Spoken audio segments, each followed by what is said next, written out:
நம்ம போட்ட மசாலாலாம் எண்ணெய் பிரிஞ்சு அழகாக பிரிஞ்சு வருது. இப்போ வந்து நம்ம அவிச்சு வச்சிருக்க மட்டனை உள்ள தட்டி ஒரு கிண்டு கிண்ட போகிறோம். மட்டனை தட்டுங்க உள்ள.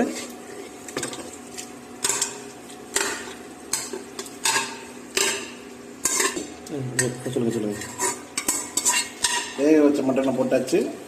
இப்போ நல்ல ஒரு கிண்டு கிண்டி ஒரு 5 நிமிஷம் ஃப்ரை பண்ணுங்க. இப்படியே போட்டு பாருங்க, நல்ல ஒரு கிண்டு கிண்டி இப்போ ஒரு 10 நிமிஷம் மூடி வச்சோம்னா மலேசியா மட்டன் சுக்கா ரெடி ஆயிரும். ஃபைனல் ரிசல்ட்டை உங்களுக்கு அப்புறமா காணிக்கிறேன். இதான் ஃப்ரெண்ட்ஸ், நம்ம அஞ்சரை பட்டி இதுக்குள்ளே தான் எல்லா மசாலாவும் வச்சுருப்போம். தூவி விட்டு பெப்பர் அடி தூவி விட்டு நான் வெட்டி வச்சுருக்க புதினாவை கொத்தமல்லி அப்படி தூவி விட்டு ஃபைனலாக நம்ம இப்படி தான் இருக்குது பாருங்கள். இப்போ நம்ம எல்லோரும் இருக்கிற ஃபைனல் ரிசல்ட்டை பார்ப்போம். மலேசியா மட்டன் சுக்கா எப்படி எடுத்துருக்கு பார்ப்போம். வா, அல்வா மாதிரி வந்திருக்கு பாருங்க.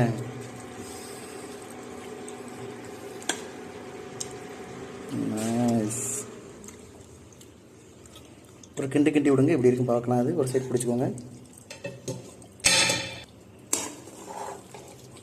இப்படி தான் ஃப்ரெண்ட்ஸ் மட்டன் தொக்கு செய்யணும் பாருங்கள்.